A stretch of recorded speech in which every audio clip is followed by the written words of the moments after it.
Hi, Happy New Year and welcome to Poetry and Prose. This is our first meeting for the year. Welcome one and all. 2023. We are looking forward to a great meeting and lots of shares. I hope everyone got writing done over the holidays, though I know that can be challenging. I didn't get as much done as I expected to. But I just want to say welcome Mutilal, our co-host. And Mutil, you're muted. I would like to ask everyone that's not speaking to mute so we can get started with the meeting. And we are going to open with Mutilal.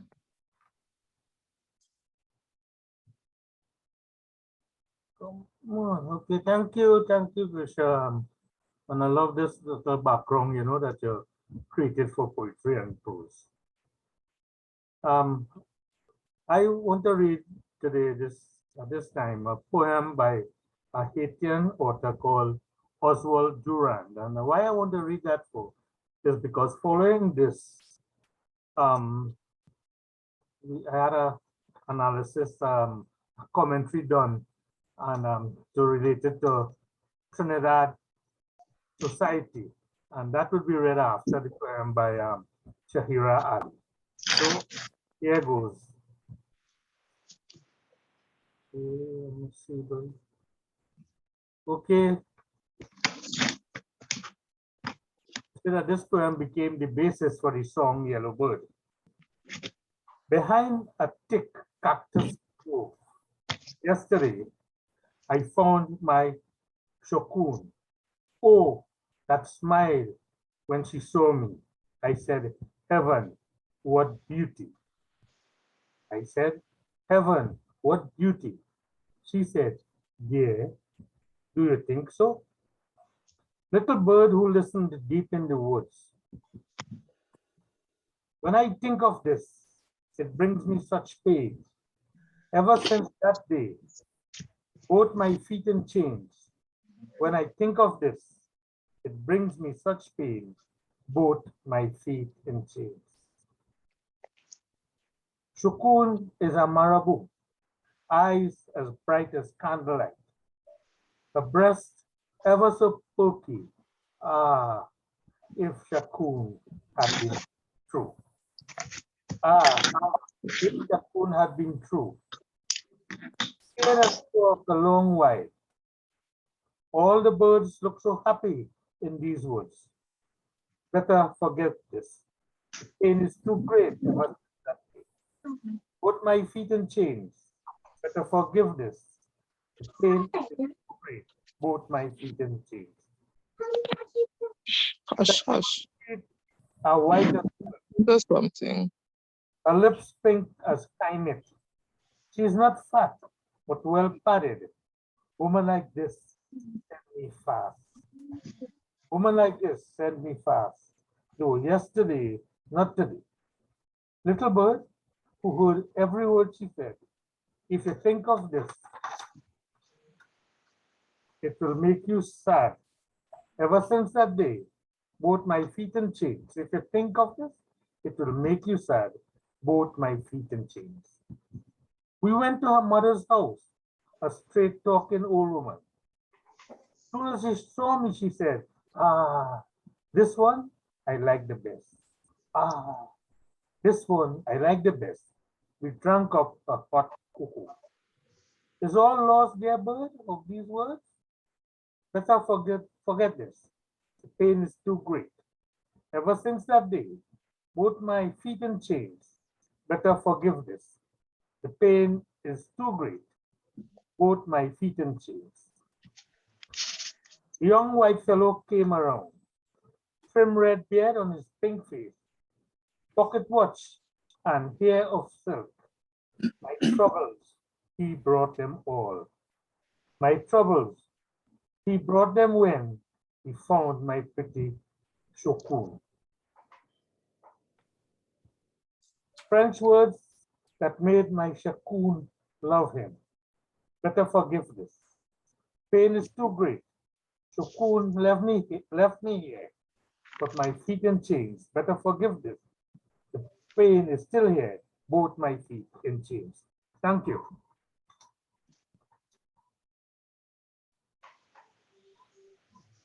Thank you for reading with Hillel. Any comments? Witty, what did you take from the poem? Well, actually, this poem is about the man who falls in love with this Chacoon, this mixed native girl in Haiti. And then this Frenchman come and he stole her away from him.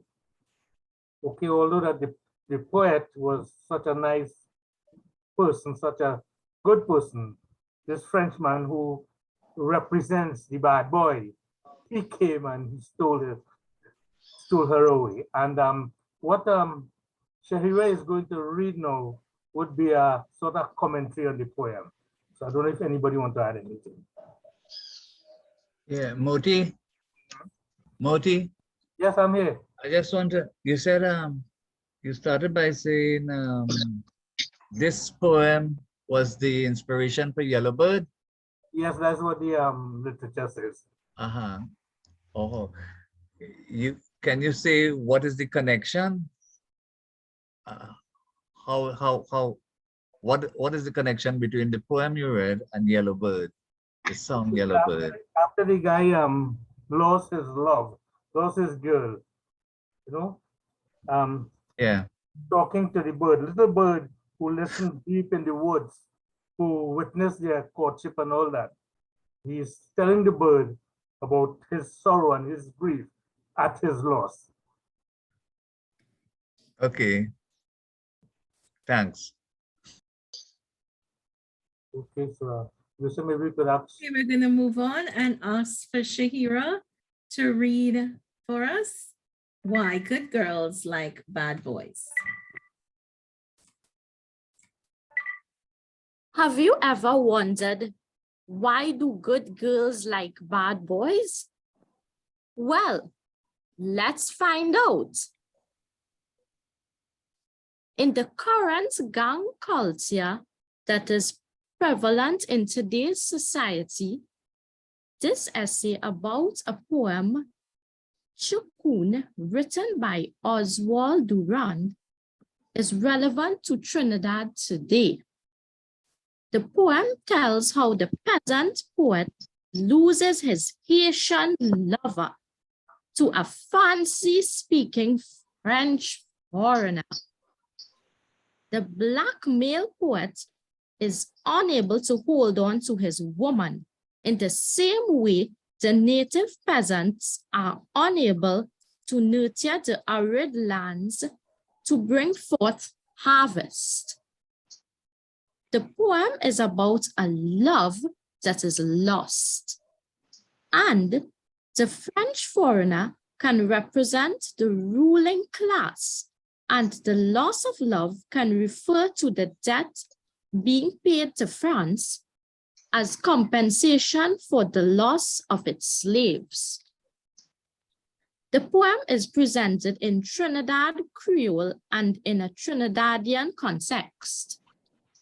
I can immediately conjure in my mind the Trinidad smart man who fools women into leaving their more stable relationships and go with him because of what we in Trinidad call sweet talk. Soon she is left with a baby, and the father is nowhere to be seen. Another image that comes to mind is that of the young girl who seeks an alliance with the gang leader or gang member, enticed by his gold chains and other jewelry, disregarding the dangers that such a relationship may bring. This provokes the question, why do good girls like bad boys? Women associate these bad traits with masculinity. From time immemorial, it's been men like warriors, gladiators, soldiers, etc., who've set feminine hearts racing. It seems as if they give off some kind of macho masculinity that women find irresistible. In addition, bad boys are famous, and women find it exciting to be in their company and be known as their friends. Add this to the lavish lifestyle they offer, and the money and the jewelry that become available, and this can make a girl's head spin. Pity the nice guy like me. Many of the women who fall for these types of men are usually shy by nature and are often those who are protected from the outside world. Thus, it is not uncommon to hear of convent girls striking up relationships with bad boys and bandits. They drive the nicest cars, probably stolen, and don't give a damn about rules and their lives, nor do they care about what society thinks about them. There are many boys who are not criminals, but who have a devil-may-care attitude. And I suspect that at one time or another, some of us present here may have been attracted to them. Maybe you ladies can tell me why. Another reason is because the girls like to, they can change them. Girls like challenges and want to tame wild boys. That is filled with struggling single mothers who thought so. As students of literature, we must be aware that this is a common theme in literary works. In Thomas Hardy's Far from the Maddening Crowd, we find Bathsheba choosing the dashing, debonair, and deceitful Sergeant Troy over the loving, caring, compassionate, composed farmer Oak. Troy is a handsome, yet irresponsible, vain young man. He deserts his former lover, who is carrying his child, to woo Bathsheba, and she unfortunately falls for his smooth, sweet tongue. Can we recall similar real situations here in Trinidad? Another story that comes to mind is Zora Neale Hurston's The Gilded Six Bits.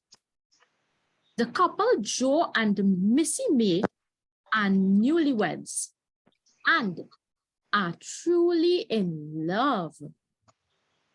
They don't have much money, but they are very happy together.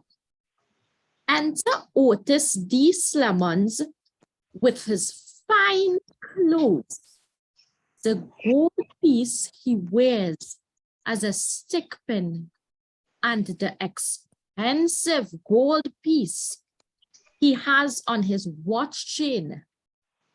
His money is flashed all over the place. He woos Missy May with his flattering tongue and offers her money to sleep with him. She does, but the story does not end there. You will find that this is a very beautiful story with a surprise ending, and I urge everyone to read it. We should note the title, The Gilded Six Bits, referring to the authenticity of the coins. The poem Shukun comes from the collection The Trickster's Tongue. As I have noted, men have used their tongues throughout history to take advantage of others. However, this does not have to always be this way. I recommend that you read these stories that teach valuable life lessons. And that's it for me on today's episode of Poetry and Prose. Hope you enjoyed. Thank you, Shahira, for that lovely read. And I'm hoping that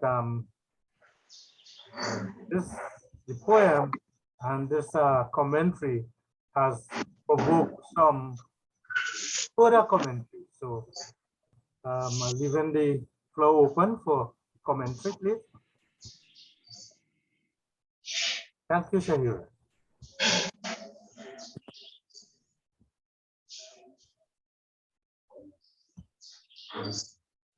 Wonderfully read. Thanks for sharing it with us. Thank you, Diana. But Diana, as a young person yourself, what do you think about the story about, why good girls choose bad boys?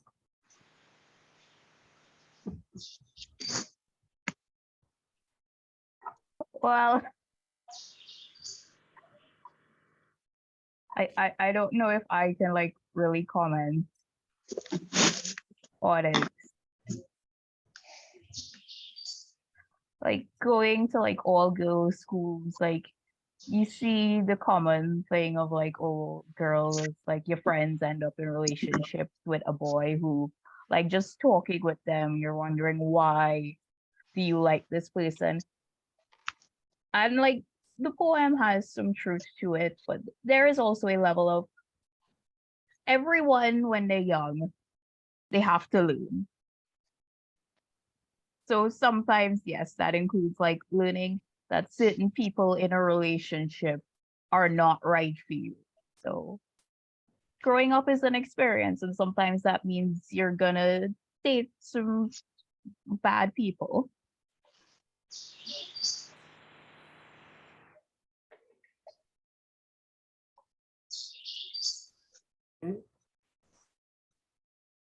Okay, Diana. Thanks. Any other commentary, please? I just wanted to make a comment. Later on, I'll be reading. My reading will have to do with a Trini bad boy as well. So I kind of it'll follow with the theme of what Shakira just read. Okay. Hi, good day. Anybody? Am I on? I'm not sure if I am on. This is Vilma. Yes, Wilma, you're on. We hear you loud and clear. Okay, thank you. Later on. Thank you. Okay, any other commentary, please? You said just step out to fix a light bulb. Said the landlord come to fix a light bulb. So she's not here, so I don't know how to highlight anybody else, but we have any other commentary, please? Okay, so let's move along. Actually, Motilal, I was waiting on all the women to speak because I figure, well, the women would have a lot to say, especially the elder ladies. and especially the elder ladies who have daughters, because is it the reverse? Is it that bad girls like good boys? But and also the bad girls like bad boys, and they can make a lot of trouble for good girls. Because the spectrum is broad and wide. Chukun, I just did a little, well, not just, but a little while ago after we spoke, Mutilal, I just did a little look up on Google there, where you could find a lot of stuff. Yes. So I found out that Duran was born in 1840, so that his poem was, like way back when, would have been way back when, more than 100 years, I would think, old, because we are long past 1940. Yes, yes. And Shukun actually is tantamount to like sweetheart, or chick, or whatever bad boys call with girls, bad girls. And the reference to the yellow bird is that the yellow bird left the nest also to find so-called greener pastures. And likewise with the Shukun leaving the poet and going to the French bad man, as it were.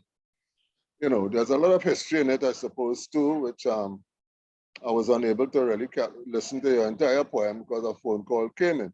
But just as a final word here, the social impact of the so-called bad girl, so-called bad boy syndrome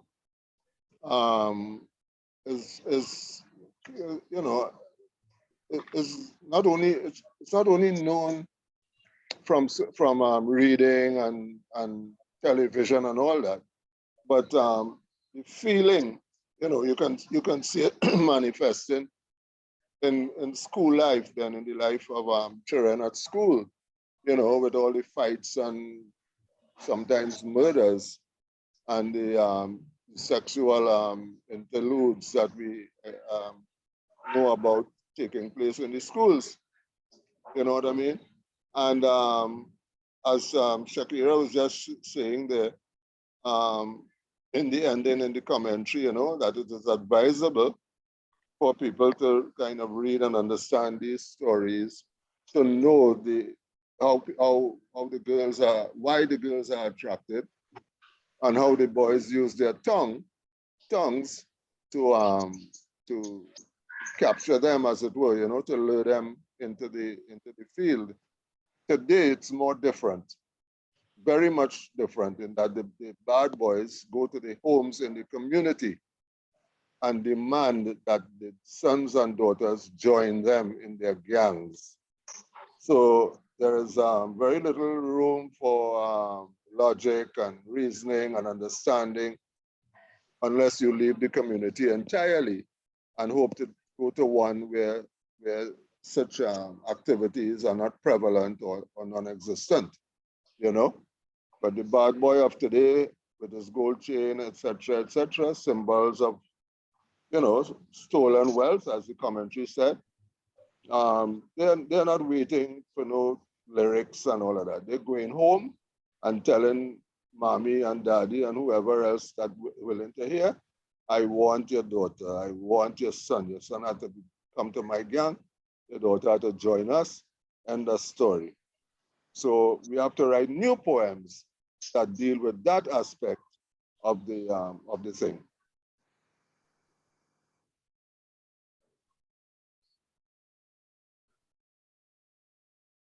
Yeah, thank you, Kasi, and thank you for bringing us up to date with what is happening right now. So, maybe somebody else, because one of the things the poem talks about, not openly, but talks about the relationship between France and Haiti, and those of us who know a bit of West Indian history would know about shall we say, the rape of by France, but that is another story for another time. I want to read a commentary by Maureen here, who in the chat, she says, "Thank you for this insightful piece, Shahira. Dating people help us to learn about ourselves, our triggers, and what we are attracted to, and what we attract. So much of our relationships is based on our upbringing. Very interesting and necessary. Also, love the passion with which you read." So thank you, Maureen. Maybe you want to comment?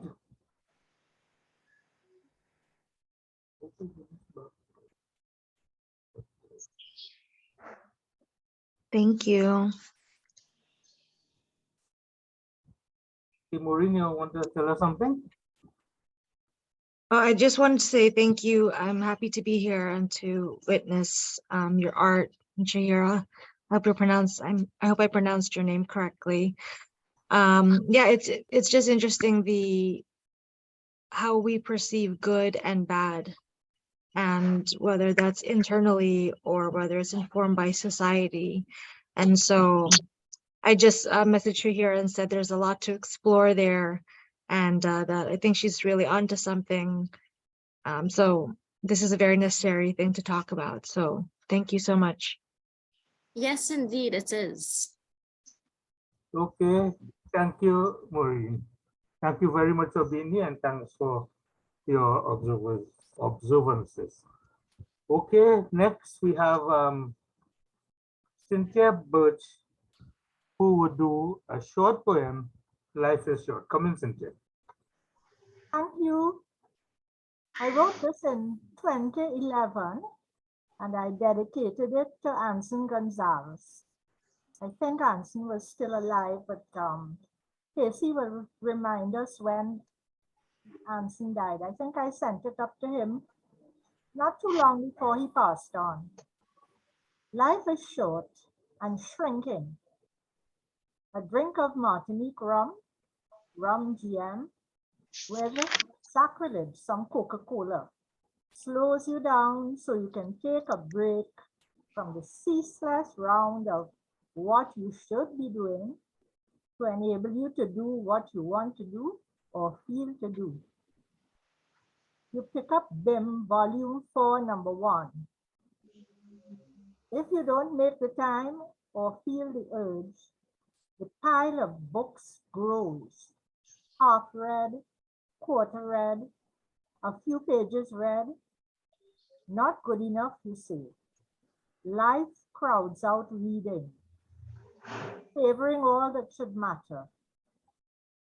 Surely this is the time one decides that the piano recital outweighs the new shoes. The calypso show outweighs the painted house. There must be a moment to savor, and to live while one has time. Thank you.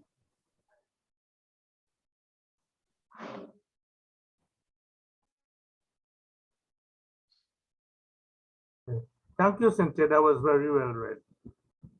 And we have people here. We have Vishnu Gosain and Kasi, who both know who knew Anson Gonzalez personally.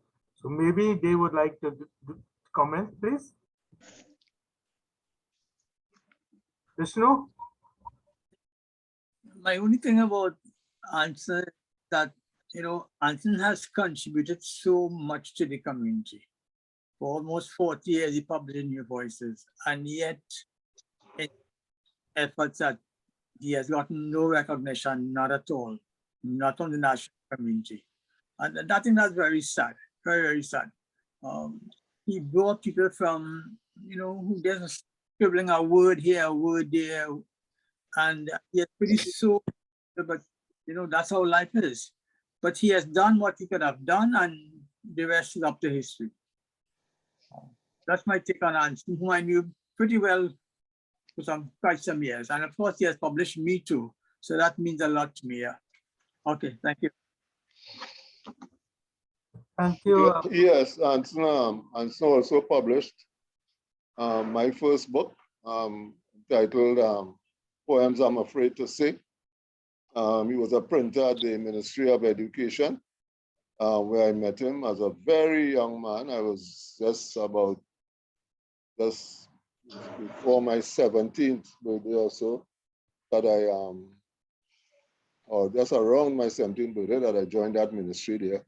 Anson has a lot of firsts, you know, in that he instituted Poetry Day, which National Poetry Day, that is. International Poetry Day is in March 21st or something like that. And he instituted National Poetry Day on the 15th of October. And there have been many contests for school children, primary and secondary, helped along by the library. Anson brought that to the fore so that the primary school children contested on mornings and the senior ones on afternoons. A lot of members of the Writers Union and mostly Writers Union were judges at at those contests, and I was privileged to be one. Anson also instituted first-time authors, of which I am also privileged to be among the first there too. And I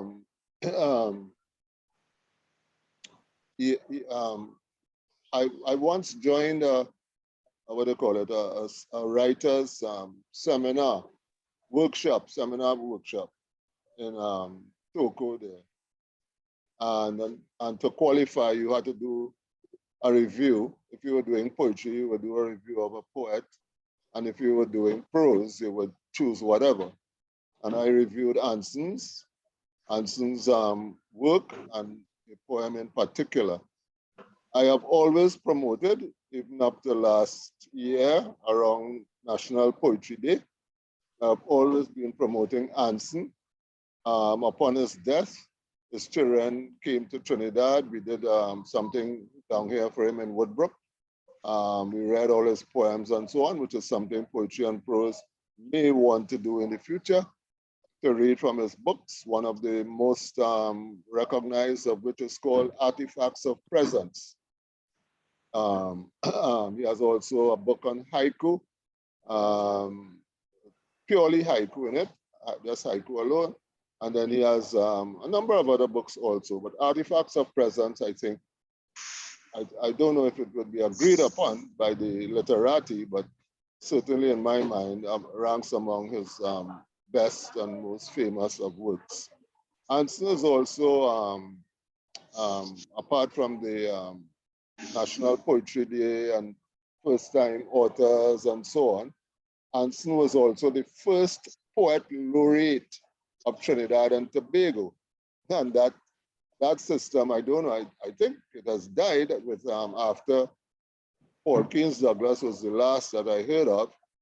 And I don't know if the what do you call them, the Circle of Poets of Trinidad and Tobago, I don't know what their status is, and if they do have or are contemplating a new poet laureate. But hopefully when that is done, and if I get wind of it, I can, prompt it to you all so that we can have a say in who becomes the poet laureate of Trinidad and Tobago, the next one that is. So hooray to Anson, he's really a gift to poetry in Trinidad and Tobago. As a matter of fact, I think it's in that same Artifacts of Presence. I think it is in that book, maybe in another, but he has a wall. It's about 2-3 pages with just names of poets, Trinidad and Tobago. That's names. That's all on the pages. Names of, first and surnames of everybody, because, everybody used to pass through him as the publisher, of New Voices and so on. As a matter of fact, he did some anthology, well, I would say some, yes, some anthologies also. And I was privileged to be in one of them. And he has done so much for us as poets in this country here. And I do agree there with Vishnu, that the lack of recognition is really sad. And we ought to be doing something about it as soon as we can, especially as poets. Yeah. Okay, thank you, Cassie. See, Cynthia want to add something. Cynthia, Yes, comment? I would just like to add that Anson's collection, the collection of his work, is lodged at Nales in Port of Spain. For anyone who wants to visit that collection, because I went to the ceremony when his work was received at Nales in Port of Spain. Okay, and I also know that several of his books are at the DB Library. Several of his books at the DB Library. And you know, Cassie, he was mentioning something about the 15th of March, something related to Anson. Poetry Day, October the 15th. Okay, yes, October the 15th. But you said something about March? International Poetry Day is in March. Okay, all right. So you could we go about honoring Anson on poetry and prose. So I will get to you during this week. Okay, something. Are you hearing me, everybody, or something just gone off on my I'm hearing you. I'm hearing you. Yeah. I'm Not hearing you. seeing you, but hearing you. Okay, well that's good enough. Okay, What TV is it? the next reader we have Arlene Pina, who will do story Paradise on Edge. Come in, Arlene. Hi, everyone. Happy New Year. I wrote this. This was one of the first stories that I ever wrote. And so in a way, it is my favorite. Anyway, here it goes. Jacob didn't miss the bumper-to-bumper traffic commute to his office or the starched button-up shirts and ties that had come to define his orderly life. Now retired, he moved back into his childhood home on the island's north coast. Jacob stopped going to the barber and delighted in his girlfriend's remarks on his new appearance. At his usual time, he closed his front gate to his home and walked down the hill to the sea. Crimson lights streaked the sky, and the mist over the trees evoked memories of his grandmother's stories of the rainforest. The sun rose as he reached the midpoint of the hill in front of Neville's house. Jacob opened the gate when he saw a lamplight in the window. "Morning," Jacob said. Neville waved at the bedroom window. The house stood between Tilly's wild orchids, red Exora plants, and the vegetable garden at the back. Since she had died a year ago, her husband Neville seldom left his home, neglecting the plants as the overgrown shrubbery menaced the pathway to the house. The mango trees' branches drooped with the weight of the ripe trees as the birds feasted on the mangoes on the ground. It had rained the night before, and the purple honey creepers drank the dew off the leaves. When Neville opened the front door, Jacob followed him and sat at the living room table in front of the bay window. "How are you doing?" Jacob asked and handed him a bag with currant rolls. "Hazel came by yesterday to check up on me," Neville said. "Boy, what's going on with you two?" Jacob laughed. "Why?" Be careful, someone may snatch her up right under your nose." You trying to give me competition? At my age, Neville smiled. "Who do you think you're fooling? You had your eye on her since you were 16. Sound like you're jealous. Me? Nah." Voices from the garden diverted their attention. They looked out the window and saw 3 young men raiding the mango tree. "But what the ass is this?" Jacob hurried out of the gallery with Neville following behind him. "Get off my property," Neville yelled. "We don't tolerate this kind of behavior in Murray Village." Their arms filled with mangoes and dried coconuts, the young men strolled past the trampled plants and out the gate. "Where you fellas come from? If you want some fruits, ask for it. Don't steal," Jacob said. closing the gate behind him. One of the young men stopped, turned to Jacob and pointed a long stick at his throat. Brother man, the fruit rotting on the ground and you quarreling?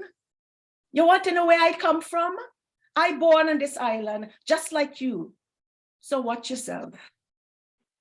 Jacob's heart raced as he glanced at, as he glared at the young man running up the hill to rejoin the others. He picked up a broken orchid plant with its tangled roots exposed and bleeding. In our day, them fellas could never get away with that shit.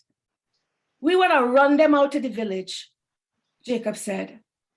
Why, what happened to us? We got old and tired, Neville said. We still have fight left in us. Jacob handed Neville the orchid plant. The village council meeting this evening. We can organize a neighborhood watch. Neville nodded. We miss you at the meetings. So you're coming? What difference will it make? This island out of control, he said and entered the house. When he reached the beach, Jacob walked past the fisherman's boat, stripped down to his bathing trunks and ran into the sea. He thought of the young man who had pointed the stick at his throat. Was this the new heir to Mary Village? Jacob raised his hands above his head and shouted, I am not old and tired. But he had felt threatened and ashamed that he had done nothing. If the young man had a gun, would he have shot me? Jacob winced. In his youth, he avoided trouble, but never backed down when arguments escalated into fights. He recalled a boyhood scuffle with Neville, where both had nursed bruises and hurt feelings. In the end, they became brothers, one Douglas and the other African Chinese. That was years ago.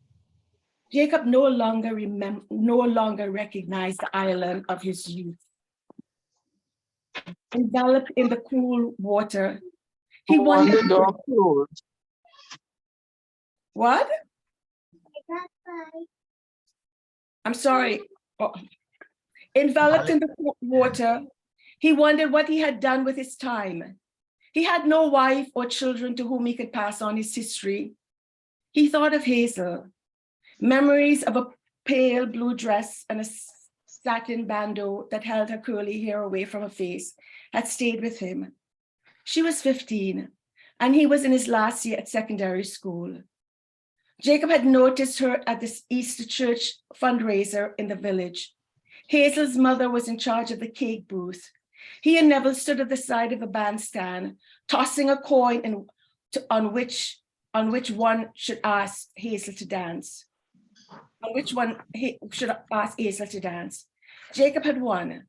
Inching his way closer to the booth, he peered into the glass cabinet at 4 large cakes, chocolate, coconut, and cream icing, pineapple, and sponge. What kind of cake you want? Hazel asked. Jacob had hesitated, unsure of what to do next. Sweat dampened the center of his back. None. I don't like cakes. Oh? Hazel folded her arms and stared at him. So what you want then? You want to dance? Hazel smiled and looked over at her mother, who had nodded her approval. Jacob held Hazel's hand and took her to the dance floor, and he noticed her mother's steady eyes following them as he paraded Hazel in front of Neville. Within months after meeting her, Jacob had heard that she had left the island. She never wrote to him, nor did he try to find her. Now, after all those years, Hazel was back. Jacob felt the sun's heat on his face and dipped his head under the water. Thank you.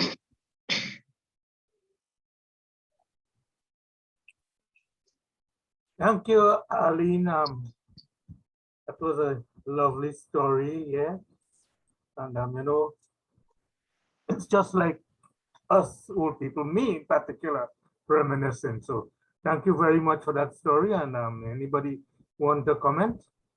Yes, Arlene is always leaving us wondering and guessing, nicely so, because what happens when Jacob dips his head under the water there? You know what I mean? A really good story. This a decent young man, you know, asking for a daughter's hand and so on, jealousy involved in it. I can understand why she would have it as her favorite piece and all of that. It has a lot of that kind of emotion and sensuality in it, you know. So well done, yeah. Nice piece. Your penchant for leaving us wondering is Thanks, Kathy. is useful. I would just use that word for now. It's Thanks, useful. Kathy. It's actually an excerpt, so it's not the entire story. So I should have said that at the beginning, but thank you very much for your comments. Oh, so it goes on. So we find out what happens when he dips his head and stuff. Yeah, it does go on. Yeah, it does. Okay. Aline, you didn't give us the title. Or did you? What did you say, Krishna? Title. I didn't get a title of the story. Oh, it's called Paradise on Edge. Okay. Okay, thanks. I was looking for the, Aline, I was looking for the link between the young man is a present situation and a past situation, correct? The present situation is with the young man, and they're wondering if that is the new heir to Murray Village, correct? Yes. Right. Right. Yes. Yeah. So I was looking to see, well, I suppose the rest of the story would link up with this young man. He would re-enter. I would imagine. Well, not so much he re-entering, but it does their happen consciousness, in their consciousness.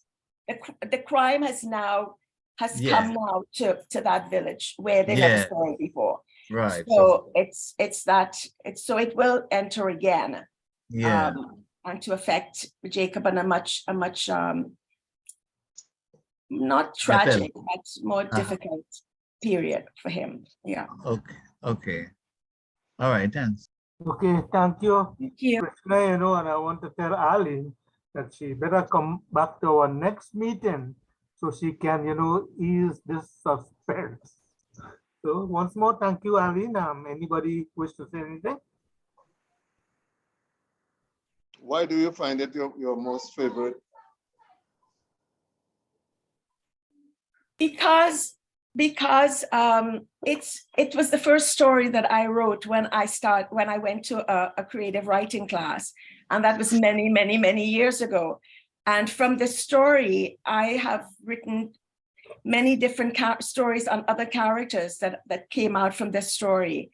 And even though I have had some of it excerpts of it published, I continue to work on it. I mean, my friends think that I'm a perfectionist. It's not that. I just see. I always want to go deeper into what is going on. What's going on with a character? I mean, who is on edge? Is the island on edge, or how is he on edge? There's a lot of stuff. So I keep working on it. But thank you. Well, maybe you are not on edge, so that's all right. That's good.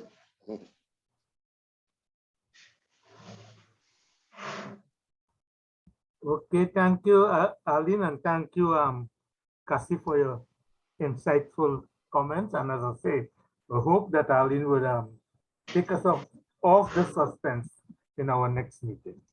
Now I'd like to ask Vilma Susanka. You know, Vilma was having some problems with her sound and all that earlier, but I think she's all right now. So Vilma, can you join us? And you would read your short story entitled Karen. Come in, Vilma. Good afternoon, everyone. Happy New Year to you all. Hearing me, right? Loud and clear. Okay, well, this poem is no reference to anyone in particular. I wrote it just after Karani was closed down forever, and it was internally inspired according to my village life. Most of the words are colloquial and, as we say, in Trini language. Okay, so Karani Legacy actually is the name of the poem. I really don't know what to say. Never thought that I'd see the day when the sun rose and no Karani. Now how are we going to get money? My grandparents worked so hard. Even my father and mother. Oh God, what will happen to me now? I gonna have to change my life, but how? You know, those Fridays when Pa don't work at 10, meet up to a friend and then sit down by the rum shop till when? Oh yes, when the salary don't spend. He used to bring the change and expect Mama to use it for a range of things like sending me to school and buying goods. It's better we did live in the woods. If they did keep Karani for we, I would have come out just like he, drinking and cussing and threatening to beat the neighbors and them who lived in the street. Every Sunday we could have bust a line from morning till night, drop in any time. I go be waiting for you in the yard. 2 glasses and a bottle of rum, head bad. That and Karani was my life. Don't mind if Ramsing take away boy or wife. Boy go get our next man on and make some more children, Trini to the bone. Now all that changed and I have to look at something, maybe a book. You see, when I was young and going to school, I never quite thought of it as a tool. Well, as long as there is life, I must state, nothing is really ever too late. I could pick up my book, give it a next look, and stop being such a mook. I could really learn to read, use a dictionary whenever I need, to find an alternative to the words, of course, which all too often I find I just bust. I thought of taking a really bold step and buying a car with the VSEP, pull some bull on the nation's roads. Never mind, I don't know the highway code. But with all them accidents every day, I think I better don't go that way. Let me just back and do the thing right and start all over with a bit of foresight. I thank you so much. Yours truly, Wilma Sue Sankar.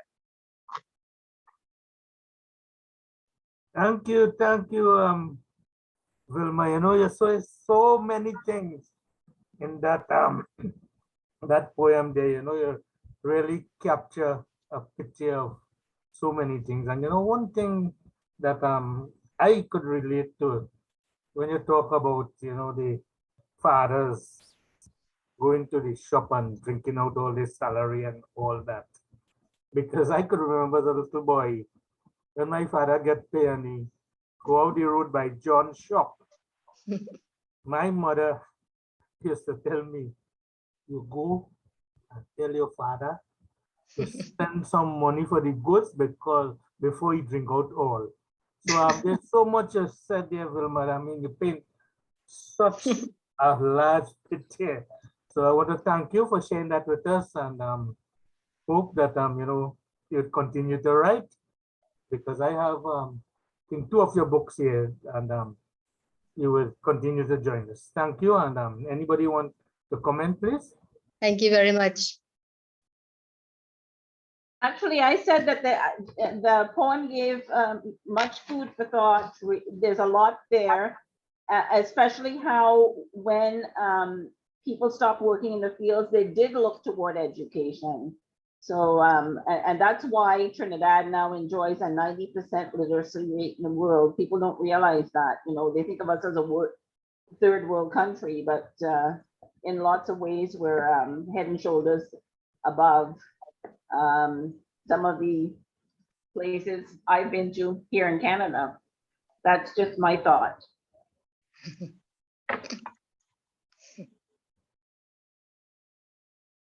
Okay, anybody, any other thoughts? Well, I'll say this a bit tentatively in a kind of way, you know. Remnants, very good poem actually. I really liked it. I like the language, I like the rhyme, I like the pace at which it is read, and of course the content there is accurate I have observed it myself, but what I want to say now is that again, things have been updated because Caroni workers did receive their money. I live in a community of, I would say 99% Indians. I live in a community like that. And that situation, the remnants of what is described in the poem are still there. You know, what with the upgrading, with very large houses and three high-end vehicles in each garage and that kind of thing. It's a pretty rich situation now, but the remnants are still there. And a deep observation of what is happening now would be a good angle from which to write more poetry then, to bring the world, as it were, ourselves in particular, bring us up to date, but the world in general, with what we do with our wealth, having come out of that kind of situation, So yeah, bravo for that poem. I really enjoyed it, and hopefully one day I'll be able to read it, have it in my possession. I would like to, where I can read it and maybe share it with those in my community. We could have a laugh and so on and so forth, and discuss. Okay, thank you, Kasi. Any other comments?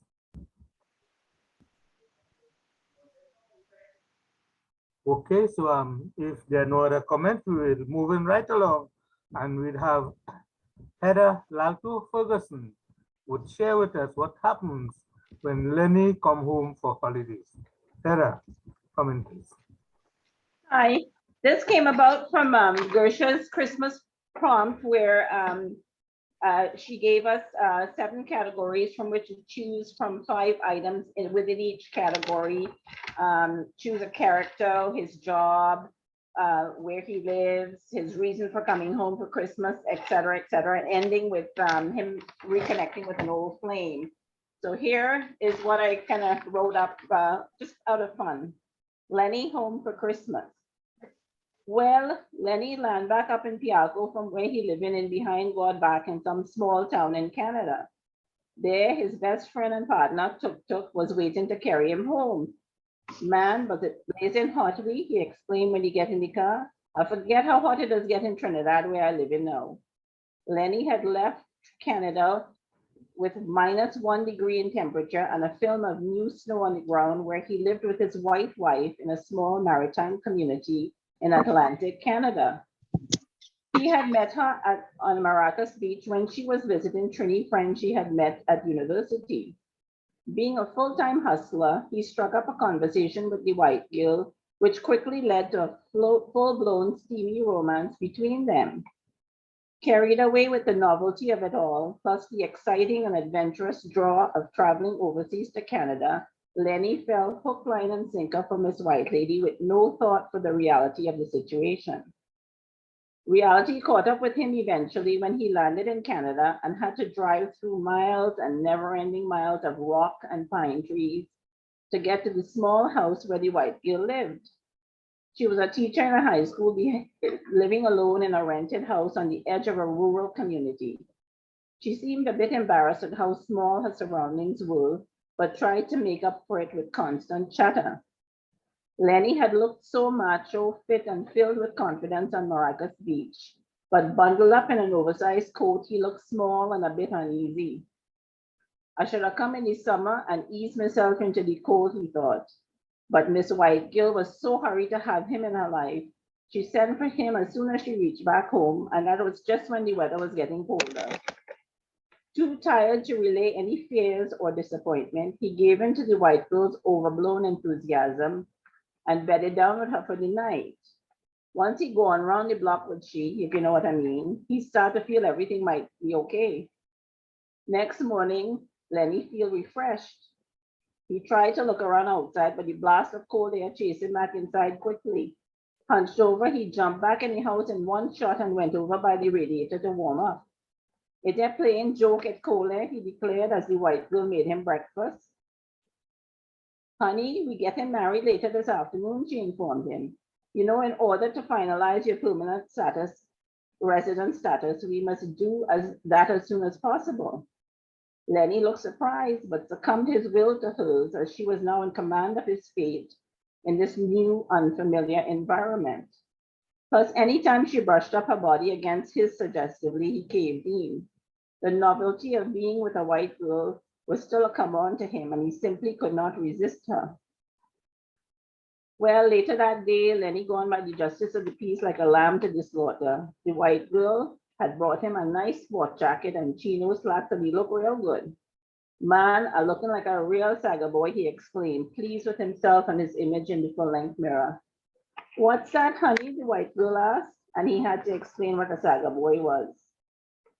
Together, the couple painted an unusual picture at the town offices where the justice of the peace officiated over their hastily arranged wedding. After the short ceremony, he and white girl went by a restaurant and ate. They had a few drinks and went home and fall into bed. Honey, you're my darling hubby now, white girl cooed. Lenny did the deed, roll over, and lost himself in a delicious sleep. White girl still had her job to go to the next day.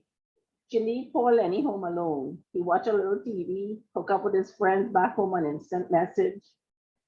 Tuk fill him in on everything he missing. The line was sweet on the weekend, the fete was nice, the girls were generous with themselves. Tuk say he meet up with Teresa, Marion, and Rosie, and how they all asked for him. Lenny felt his first hint of regret. He feels so bad he sleep away whole afternoon until the white girl come home at 3 o'clock. By then he feel rested enough to turn on the charm. For she, Lenny was a good investment. Boy toy 24/7. A few weeks passed its way and Lenny started to feel he make a big mistake. Foreign was not what he imagined. He was not in a big city with its hustle and bustle and interesting sights and sounds, and the food here was abysmal. No pepper sauce, no shadow benny, no spices. Plus, white girl began expecting him to help in the house. She would leave lists to do every day. Laundry, go by the grocery, buy this and that, sweep floor, make up bed, things he never do at home. Lately, too, she hinting for him to get a job the minute his permanent residence approved. She asked him for all kind of qualifications and doing up CV and things. Lenny get frightened. He'd lie and say he had university, but he barely had high school. And what kind of job he could get? It only had a bank, a fish plant, and the school where he lived in. Lenny started to get vexed. He was well and truly married and vexed. Meanwhile, every day Tuk telling him about what woman he was with, what she do, what she ain't do, how the fellas went toko, how they drink whole night by Sunny Lounge, firing shots and playing card whole day Saturday, and how the gang gone for the Spain to line by the savannah. Lenny started to miss his life, his whole life too bad. Life with the white girl lately and making up for what he missing out on, especially as she coming home tired, extra cranky if he ain't get the whole list done. Lenny feel like he in jail. He can't even go outside for a smoke. The cold chasing him back inside. Then Lenny had a hatch a plot to go home. By November, he had enough. One day when the white girl come home, he say he get a message from home. Granny call everybody home for Christmas, as she feeling in she bones is she last Christmas on this earth. Lenny even rev things up and say she's sick and may not make it. He sniffed a little bit like he crying, and the white girl feels sorry for him. They talk and thing, and she says she's gonna give him a ticket to go home for Christmas as his present. She planned to go by her family for Christmas, and since she had to tell them she married a black boy yet, she's going to pretend she's still single. I have to break it to them gently, she explained, as if she married a monkey, not a man. Matter fixed. Lenny thanked she profusely and finished all the chores on the list quick.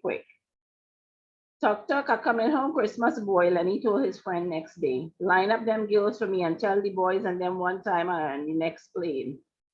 Tuk was surprised. To him, Lenny was in dreamland. Why on earth would he want to come back to Trinidad? You know what they say, Lenny, it have no place like home. But ain't you married now? Asked Tuk. No problems, man, said Lenny. He did not elaborate. Tuk himself didn't really care. The old line would be intact, and that is all that truly mattered. It would be business as usual for the old gang. Well, once the boys get in the car at Piaco, Lenny say, boy, we have to go home straight. Let me go by Sunny Lounge and have a few drinks. The boys drive right to the bar, got down and walk in. Lenny feel like he never left home. Boy, I miss Trinidad too bad. Everything in foreign, not what you think. And he breathed in the hot air filled with the aroma of doubles and rum. Give me a punch, and he told the barman, and make it stiff. I come from foreign where it cold like hell, and I need a little thing to warm me up. Teresa, the village cat, shimmied up to the bar. Lenny boy, I ain't see a long time, where you gone? She purred, her voice was like smooth velvet. Crazy, Lenny exclaimed as he put his hand around her waist. You want a little honey, Lenny? I will give you a good welcome home price. Up to his fill with white gill lately, he quickly succumbed to Teresa's charms. It was like he never left home. Tuck wait for him while he was with Teresa. Brown skin girl never looked so good. Then the two of them went by Lenny's house. Lenny mother hug him up real tight. Granny face lighted up like a Christmas tree at her false teeth like a string of popcorn. And she started with, praise the Lord, my grandson come home. Praise the Lord in truth. Lenny conveniently did not mention his marriage to them. They thought he was on a job overseas, and he real fooled them up with expensive gifts he bring home. He had toaster oven, microwave, big screen TV, tablet, 2 cell phones, all purchased with white gill money. Yes, it was going to be a good Christmas in Lenny's house. 2 weeks to go, Christmas Day, and Lenny joined up the boys for a road trip. They drove around the place, Pitch Lake, Icacos, Caroni, Curup Junction, Arapita Avenue, all the hot spots. They go on Mayaro for 3 days, taking a beach house and stocking it up with food and booze. Man, it was fit for soul. Lenny especially appreciated the tropical scenery and the warm breeze in a new way. Now it's like he know better in life, that everything is not the same everywhere. The boys playing cricket on the beach, pulling in seine and getting free fish and just laying in the sun. Next door, a beach house, they had some foreigners visiting Trinidad. 2 white girls in particular catch the boys' attention. Lenny look away. When he see the boys intent on catching the girls' eyes, he say, Olia, don't mess with no white girl now. You have no idea where you could end up. It looked like Lenny learned a hard lesson. Then 3 days before Christmas, Granny threw a big party, inviting all the neighbor and them. It was flambeau lit with soca and pan music, guitar, quattro, parang, doubles galore, roti, curry duck, stew goat, peas and rice, peony, punch de creme, rum, beer, liquor, and more. Everybody bring a dish and the table overflow. Lenny feeling fetting for so. We see so many people he ain't seen for years. Boys he went to school with turn up as Dr. So-and-so, Captain so-and-so, Professor so-and-so, and so on. Even the girls he knew from the neighborhood show up. Many are now mothers or working women in career positions. Some school teachers, lawyers, nurses, a lady doctor too. Then Lenny Sishi, Cynthia, his first crush on old flame. How he used to have to banter for she in the old days. She looked so beautiful. Long hair, smooth skin, lush lips, deep set eyes, slim figure like a model. She looked so poised and self-assured. Lenny heart jumped a beat. Right away, he remembered how he sneak a kiss from she when they were both just innocent teenagers. He did like it and she too, but out of fear and trepidation, the kiss went nowhere. Once Lenny get in with his posse, then things turned randy and he started to frequent ladies of a different kind. Cynthia fell by the wayside. Now Lenny sees she again, he wonder why he did not focus on pursuing her more vigorously. Lenny walked up to Cynthia and out of nervousness, he take on the typical Trini, jovial, bantering bravado in his demeanor. He blurted out, Cynthia, is you girl? How you looking so sweet? Then he lowered his voice to a sexy growl and whispered suggestively, girl, you know I have the key to your happiness right here. And he shook his hips a little.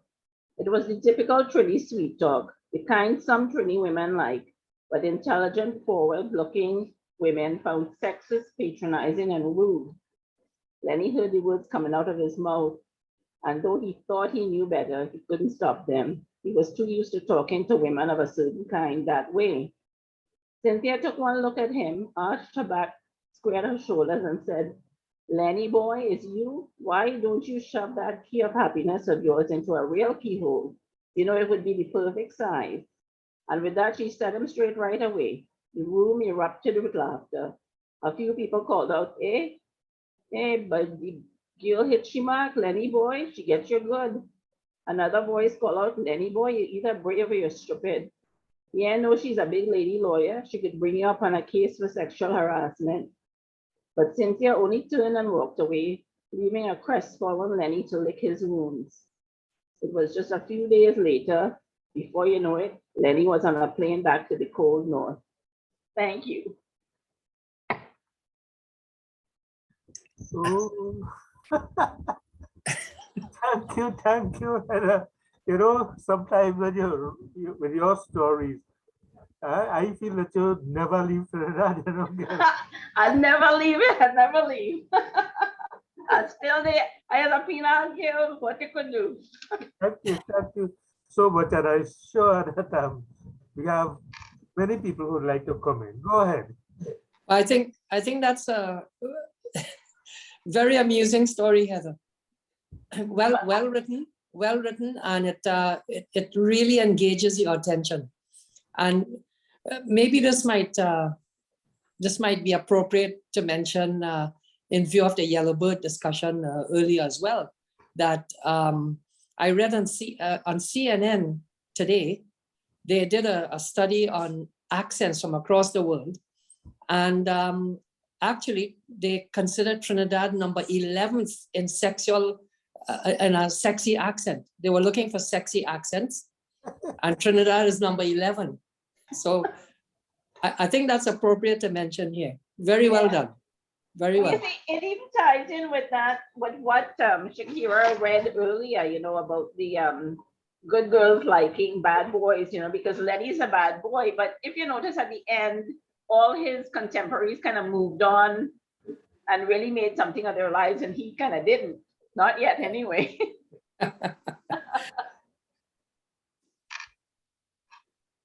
Quite enjoyable.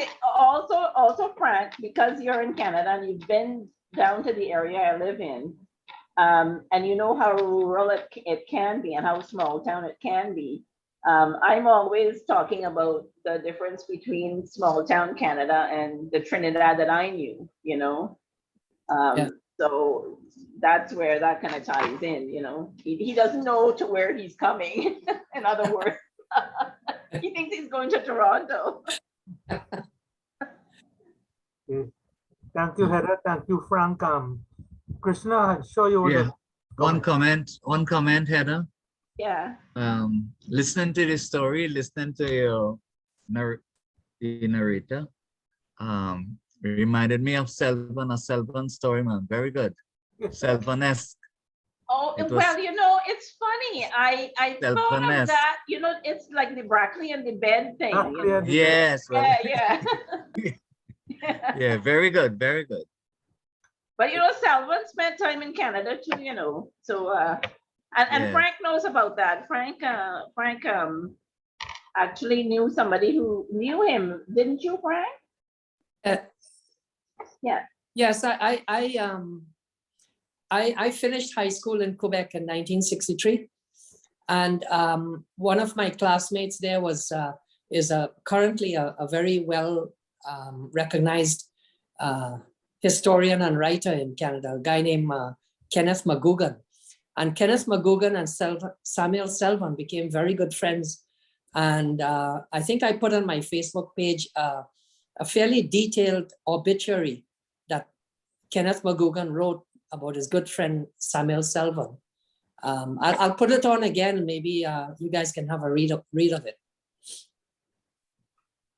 But I lived in Calgary, and I was doing groceries, and I saw this man getting groceries, and I thought he looked familiar. It turned out to be Samuel Selvan. I was too shy to approach him, and I found out later that he needed some quick money, and he got a job as a janitor in the University of Calgary, and the head of the English department was a West Indian from Guyana, and he recognized him, and overnight, literally overnight, he went from janitor to writer in residence once he mentioned to the authorities who this guy really was.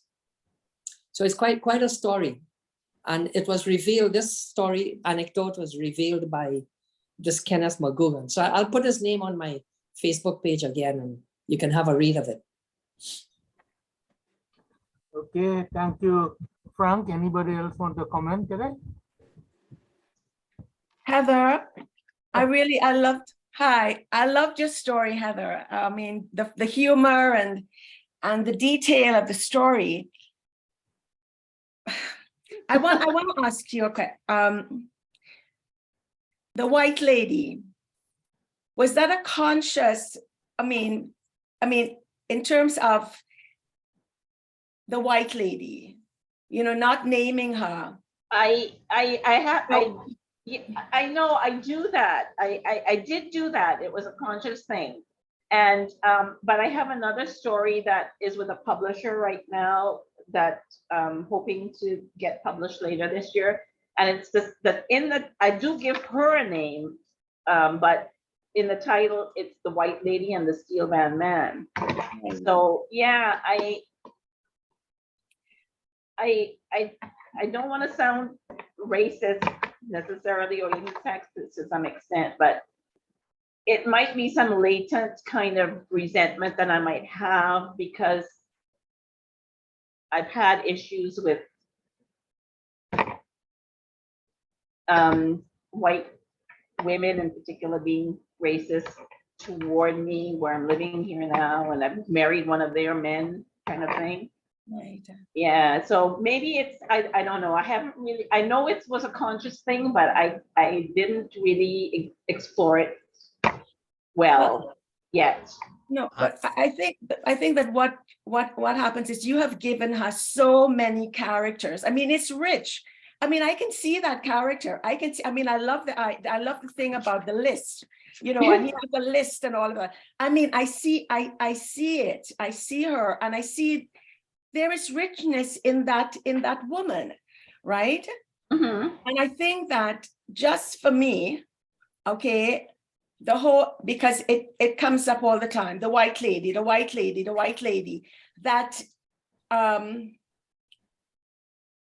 just think that you have given her, you have made her a human being on a level in terms of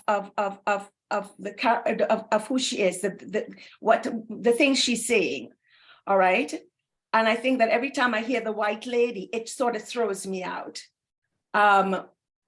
That's all. But I love your story. I love the humor.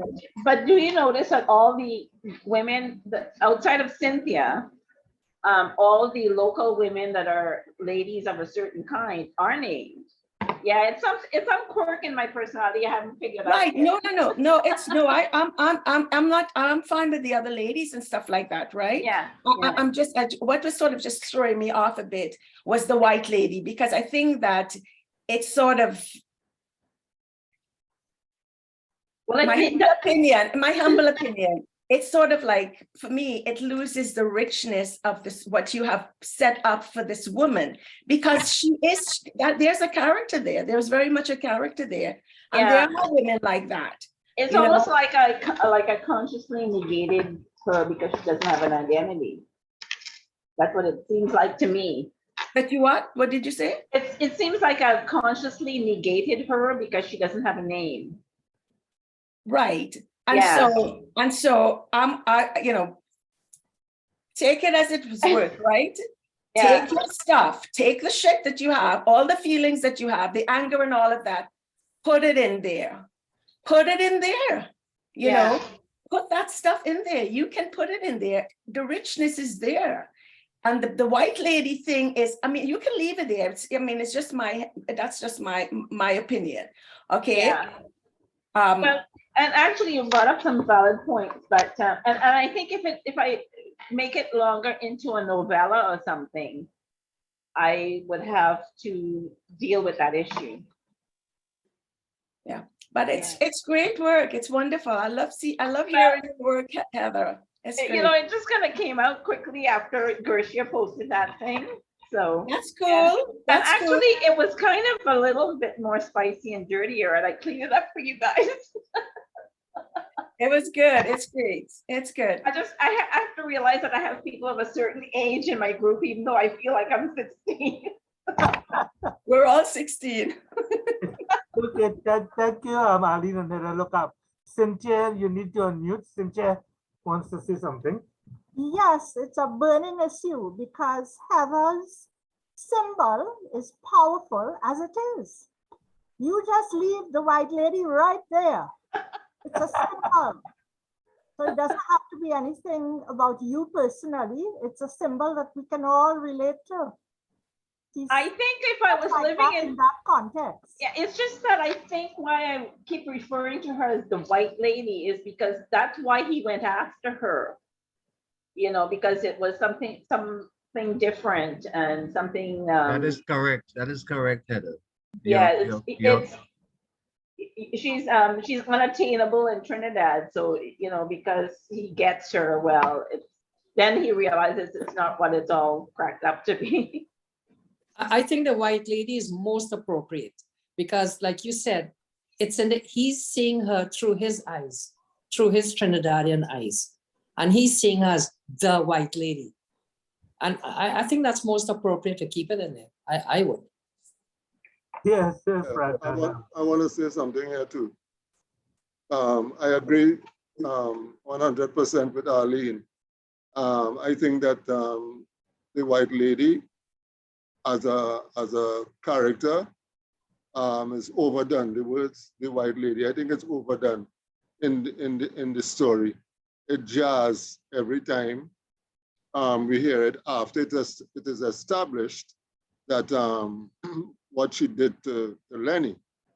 That having been established, all right, so we know it's a white lady. And my question was, I think, the same as Arlene's. You know, is it a matter of Heather having a certain attitude towards white ladies, which Heather explained, which I totally understand.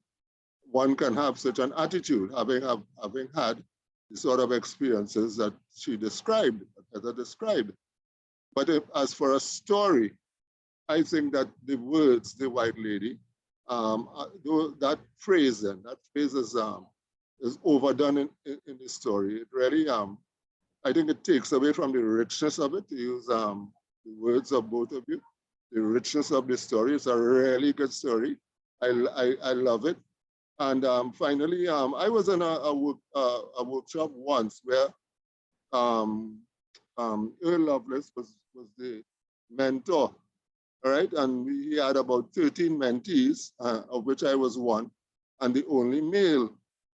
And one of the things that he taught us in that workshop was that every character has, as bad as the character might be, or as disliked as the character might be, every character has a good side. And I think that if we extend that into the general, everyone has some good in him or in her. And if only we could use inklings of that goodness, it will help to make, it will erase the need to say the white lady all the time and show us an aspect of her goodness as a human being. Well, I think she's a good person. I didn't really give her a no character, no name because of that. I think she's trying her best with him and doing her best for him. Yeah, but this isn't said in the story. I don't think that comes out in the story. Probably not, because I don't, because because it doesn't come out because you have now to tell us. You see? Yeah. If it came out in the story, you wouldn't have to tell us that. So that it's not anything against against you. I'm just saying, because I jumped in at the very same time that Arlene jumped in, and I let Arlene go on. But I mean, the points that Arlene raised, I mean, I feel them exactly within my heart, as a reader. if I Uh-huh. gave her a name, then the name would come up all the time too, but. Yeah, it's- but more it's- than the name, Heather, an inkling of her goodness is what I am getting. I am Well, going she a- bought him a little further. suit and she's trying to get him a job, you know. Yeah, but in the context, in what context? All right, I'll leave it there because, you know, I Yeah. think we have more to do. Yeah, well, it's Um, less, well, it's mostly to show Lenny, you know, the whole story is really about him and the choices that he made. And that's probably why he just, as Frank and others said, he probably thinks of her as a novelty because of her color, of, you know, because she's white. But yeah, there's lots to explore there. And I appreciate everybody's comment.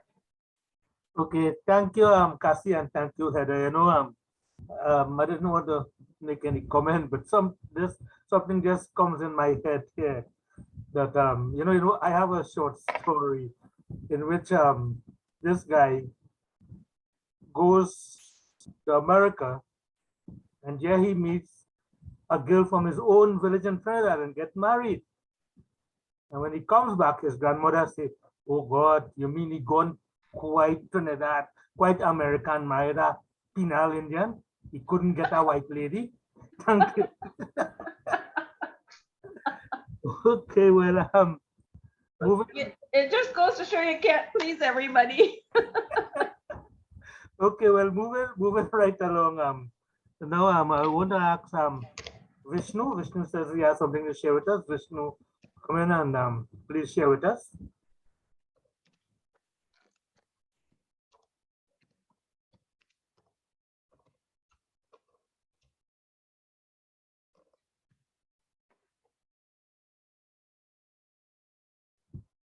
If Vishnu is not here,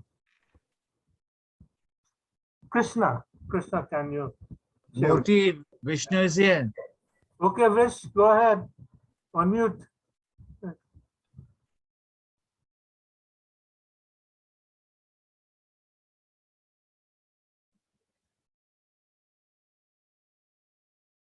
Murthy, see if you can get Vishnu to unmute.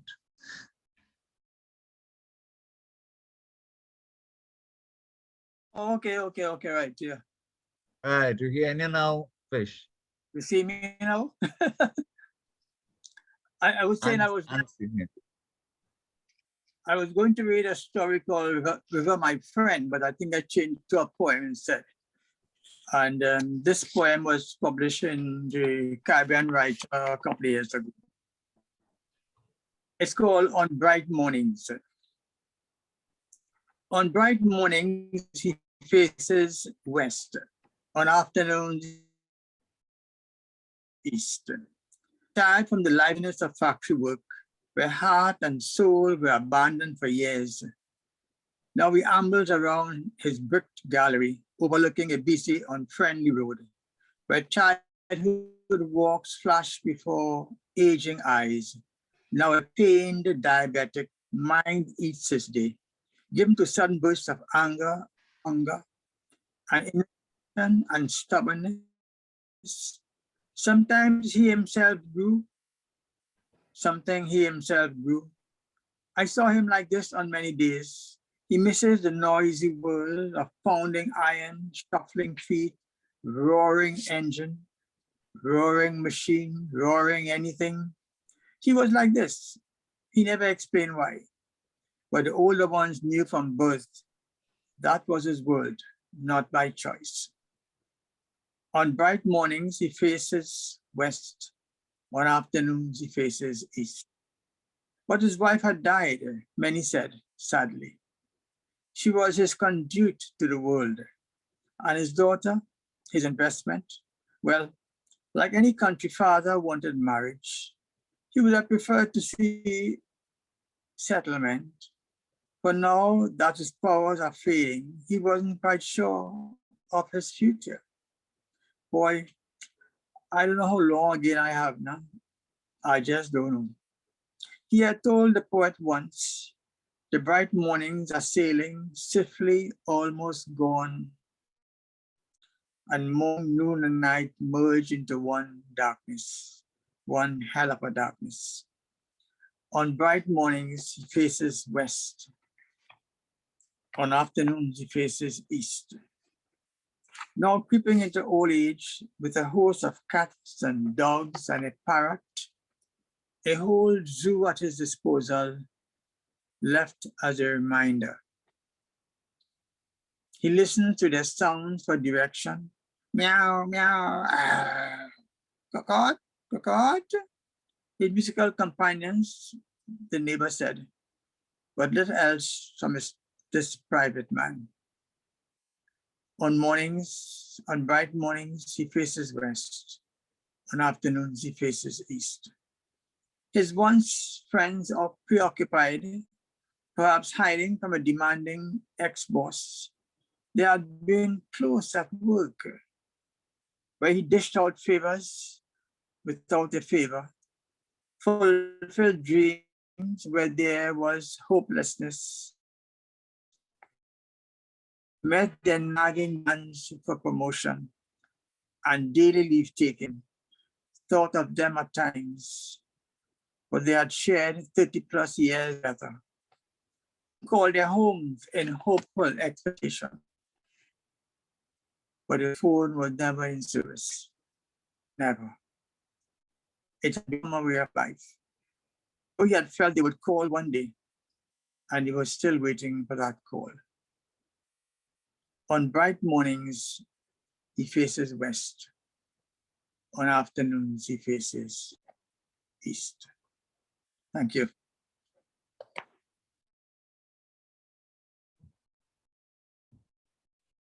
Thank you, Vishnu. Can you tell us who is the author of that poem?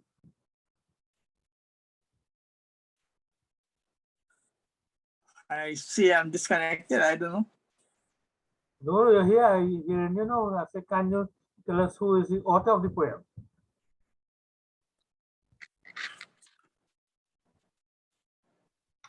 Vishnu, that is not your poem? It is my poem. Yes, it is. Okay. Thank you for that. I just wanted to know because sometimes, as I say, we getting old, you know, and these things kind of touch me because sometimes I think about that, you know, that I don't know how much time I have, and like on the evenings when I go downstairs to feed my dogs, and I sit in the hammock, and both of them come and sit on the side of me, and you know, they remain there. I talk to them too. So it really touched me, and it's just a wonderful poem, Vishnu. Thanks for sharing. Very eloquent, Vishnu. I enjoyed that very much. Yeah. It is my reaction to an incident in my family about an old, and I felt for him the way he was treated in the end, both by his co-workers and by his own family. And I was pretty mad about it, but and then he was sick, you know, left alone to do as he wanted and whatever he wanted and drag a sort of wretched existence. And actually, in writing the poem, I was basically commenting on what I saw later on in people who are older, how they are treated in society by their own people, by their own in case husband, wife, children, siblings, all that kind of thing. So I thought I write something about it, and that's when I think the Caribbean writer liked it, and they said they would publish it. So that's it. Yeah, it was indeed a lovely poem because, you know, I think I read somewhere, I think it's in China, that if the children doesn't take care of the parents, the police come in for them. I don't know if anybody remember that.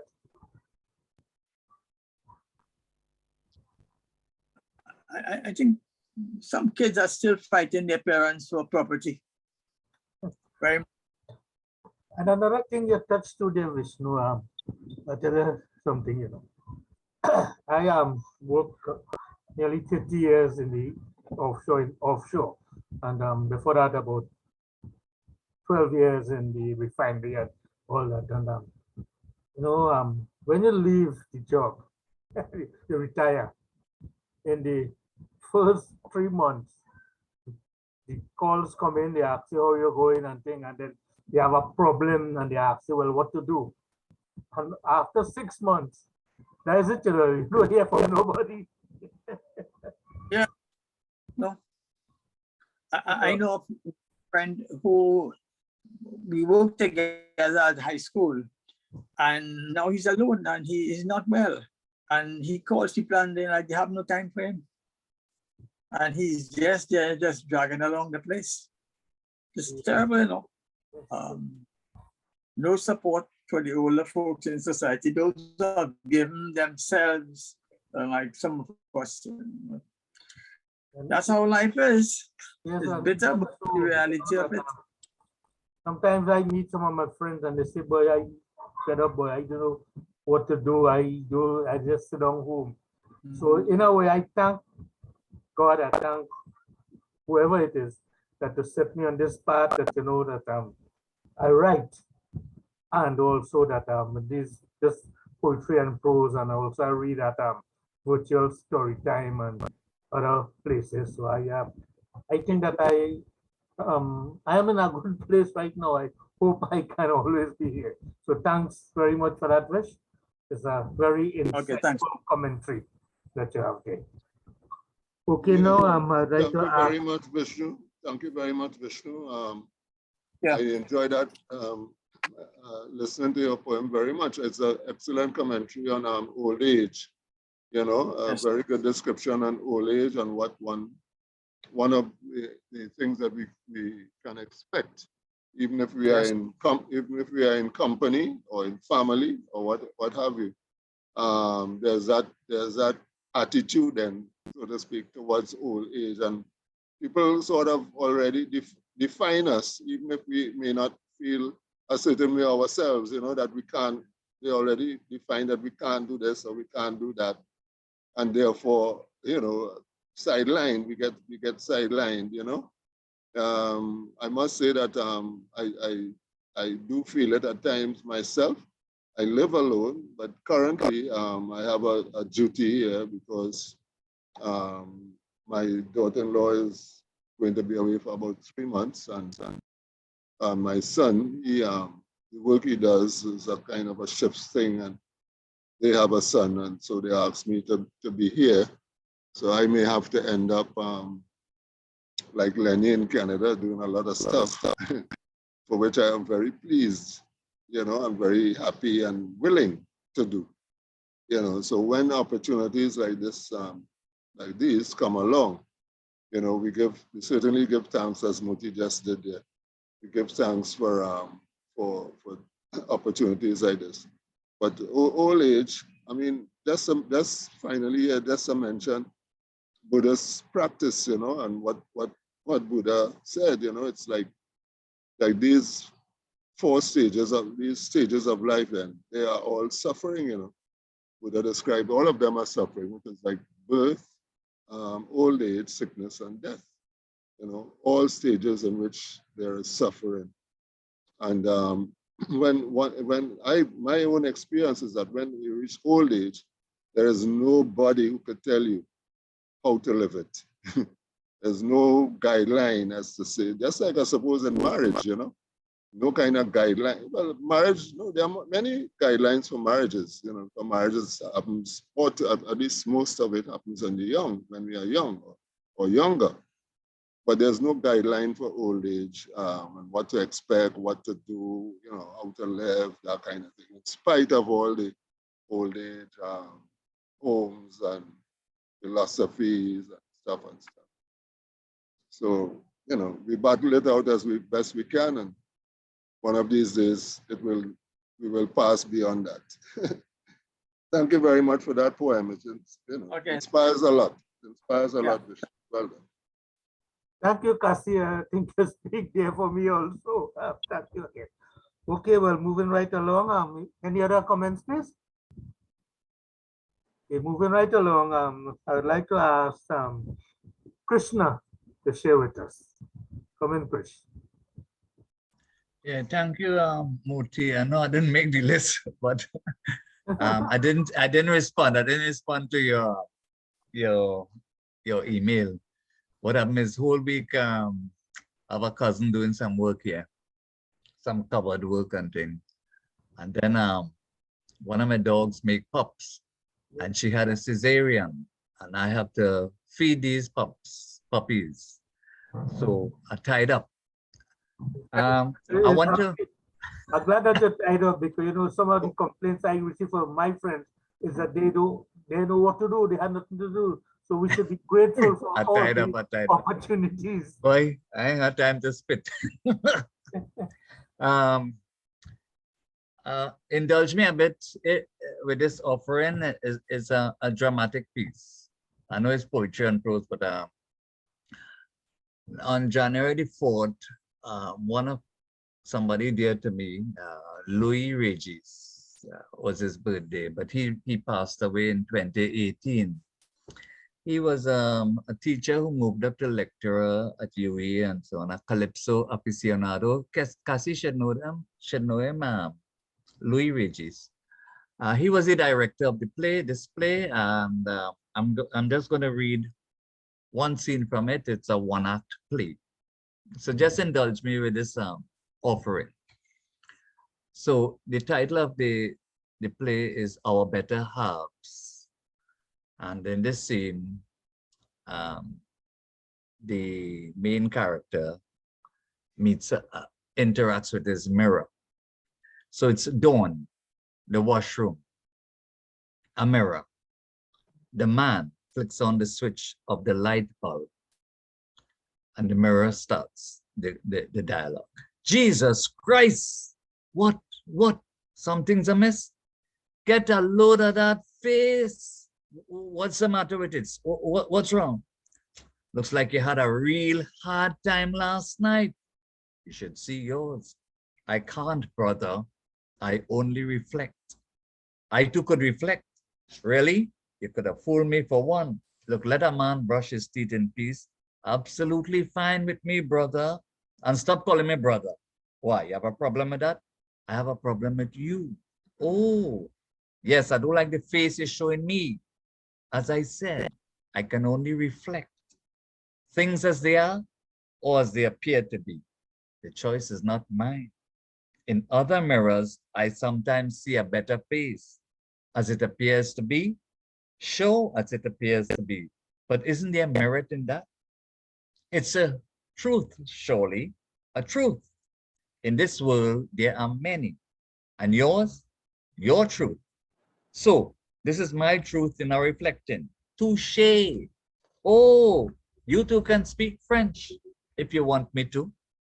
I want a sheep. Just take care, cut yourself though. Why? What is it to you? I can't stand the sight of blood, man. Makes my blood crawl. Well, if it happens, close your eyes and lose vision. So, the blind has his way of seeing. So you don't mind being blind. I didn't say that. I only said, if I happen to cut my face, then you can close your eyes because you just said that you cannot stand the sight of blood. Precisely. Did you borrow that word? From whom, I stupidly asked. My shadow. Never heard of him. Ever saw him? How could I when the light's overhead? Same kind of logic too. What is that you muttered under your breath there? My breath could cloud you, you know. It could do worse than that, I'm afraid. Just keep your distance for the time being. I cherish my privacy, you know. I know. You like the dark. When the light comes on, you recoil from the glare. Actually, it's from the face that confronts me. I'm at a shutter you and risk 7 years bad luck. The way my luck is right now, 7 years would be infinitesimal. Is that one you borrowed? Listen, I find we're just going round in circles. Your hard luck, partner. I'm a square. I could see that. Are you trying to humiliate me? Since when does a thing have feelings? Listen, I could distort further that face you own, yeah, you know. And I could simply flick a switch. You finished saving? Do you need one? No dunderhead. I'm just a mirror, remember? So how come you can talk? Are you hearing me talk? Are you trying to say I'm going off? Am I seeing anything? I feel the cut my face and show some blood. Now, why would you want to do that? To terrify you. Already done, brother. Your mere presence. So you got back your tongue. Yes, you want to cut that out too and leave yourself dumb for life? Perhaps it will be for the good. Perhaps I'm a dummy. As you see it. In you, as I said, other mirrors show me a better face. Then go to other mirrors. How would you feel about that? I am just a mirror. That's not true. You're my mirror. I thought you'd never realize that truth. So, what's the point of all of this? You haven't really learned, have you?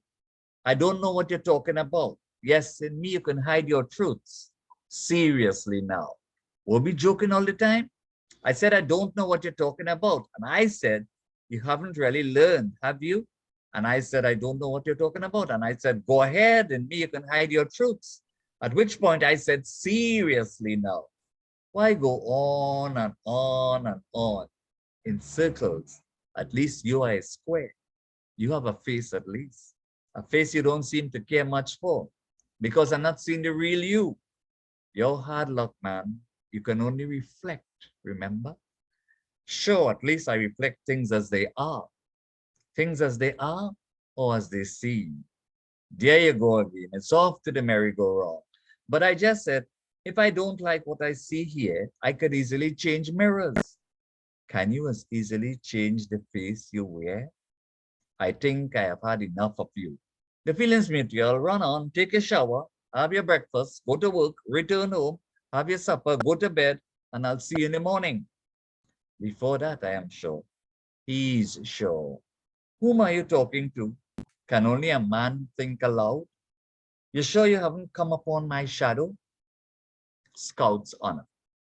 Well, I'll be off now, to the shower, to the dining table, to my job and back, to supper, to bed with my better half. For right now, what are you laughing at? Why are you sniggering? Sorry, I can't help it. It's that last item you mentioned. And what about it? Come on now, I am your mirror. Meaning I can see your eyes. And you know, they dimmed a while back when you mentioned the words better half. So the point is there's some kind of drama going on between you and your better half. What do you know about my better half? I know I am not your better half. Would you like to be? Sorry, I don't have the figure or the inclination or bent, if you know what I mean. But what do you know of my better half? Come on, don't play with me. You know, there's another whom you really think is your better half. And to tell the truth, she's not your better half. She's just another half fulfilling a role. How do you know this? Did you ever see her? Did she ever use your washroom? Jesus Christ, you really do know her. Yes, as a matter of fact, she pursed her lips, supplying the lipstick. If I didn't know better, I'd say she was begging to be kissed by you, a mirror. By me, a mirror. Your mirror, remember? Lipstick on the mirror? How would you have accounted for that, eh? Tell me now, really. So what did you honestly think of her, eh? Absolutely luscious, those lips of hers. Had me wondering what she had between them. Now that's immoral and obscene. You know, I've just sounded like her. She didn't speak, only gesticulated like the wanton. I don't know what is happening to me of late. First, I talk in shadow. Next, a better half who is not my better half, as you say, but just another half. And now a lecherous old mirror. Come on, I am not that far gone in age.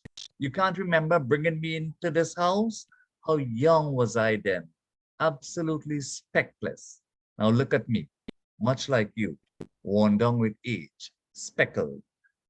Are you saying you are me or I am you? I only reflect, remember? Heavens, let's not start that again.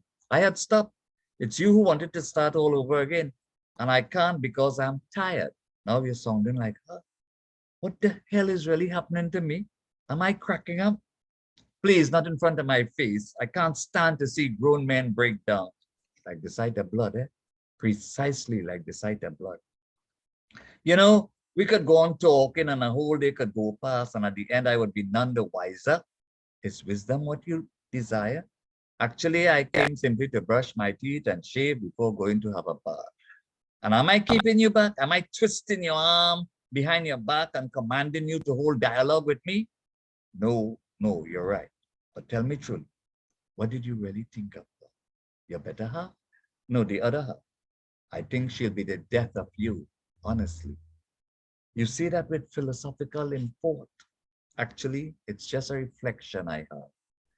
Last night, she wanted to call it quits, advised me to refrain from seeing her any further, insisted that I return to my true better half. And we made love, and we both enjoyed it. And what do you mean, and? What do you propose to do? I don't know. I honestly don't know. So what is the point of all of this? You tell me. That's why I am here. I thought all you wanted to do was to brush your teeth and shave. I suppose. Suppose I serve you for all the time that you spend in this house, and that is all you can say, you suppose? I am only a man, and I only a mirror. Well, it's off to the masquerade. See you. The man flicks off the switch, lights out. Thank you.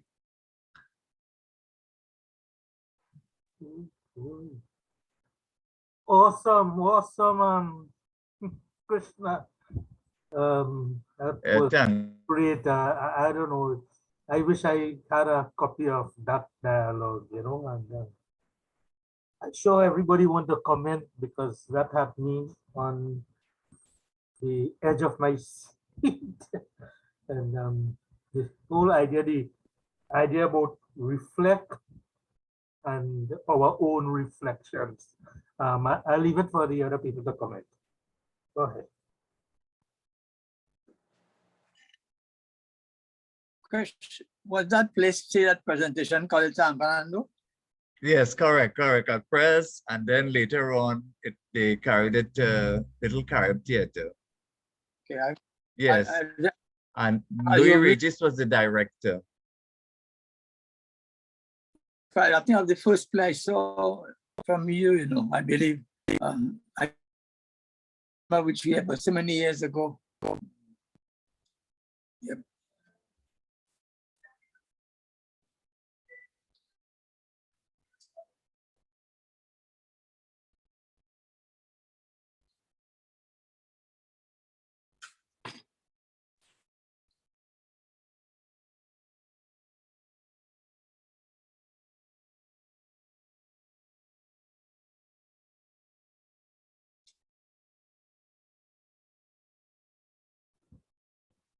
Anybody want to say anything again?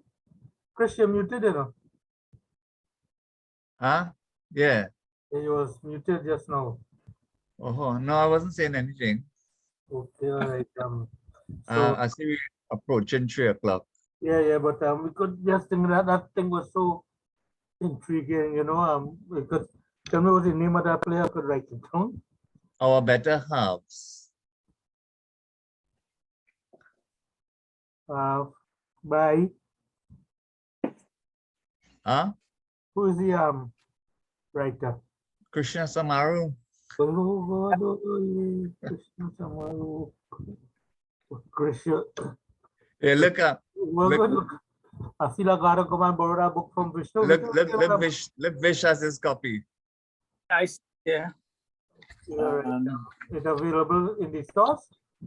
Not presently, no. Okay, but that was awesome. That was awesome. Krishna Natava, I mean, so much. That's so much in that. Thanks. But you're right up there with all these playwrights. So, in 2002. 20 Yes, years Vish. ago. 20 Yeah. years. 21, 20 years ago, boy. 2 decades gone. You know, like sometimes you're watching the mirror and you want to it's me. Yeah. Oh, yes, I wanted to add, right. I wanted to add also, we talked about Anson Gonzalez. Anson Gonzalez has done a lot for me as a writer, my development as a writer. And this was published by the New Voices. The New Voices, yes. Okay, so Anson maybe I could ask you, Vishnu, and Kasi to, you know, work out something The really Anson. good, feature Anson Yeah, no Yes. problem, when you're ready. We'll start to work on it now, and as soon as Yeah. one of you tell us we could go with that. Look, Cynthia want to have something to say. There's one piece that I would like to read when you get to Anson. It's a piece that I actually read when he launched. I can't remember the name of the collection, but I have it here in the house. So that particular piece, it's about love. So I would like to read that piece when you all plan to honor Anson. Okay, so earlier Cassie was talking about some poetry day in March. Was that too soon? Cassie, out there still? Yes, I'm here. Okay, he was talking about some occasion, something in March with It's not just something in International- Umuti, it's international. Poetry Day. International Okay, Poetry well, Day. let me write that down. National Poetry Day. And that's the 15th of March? 21st, I think. 21st. Yeah, you can always Google it, you know. Yeah, okay, I do have hands available now to Google. Okay, no problem. But, so what I'm saying is that since you because I've only heard about Anson, and there are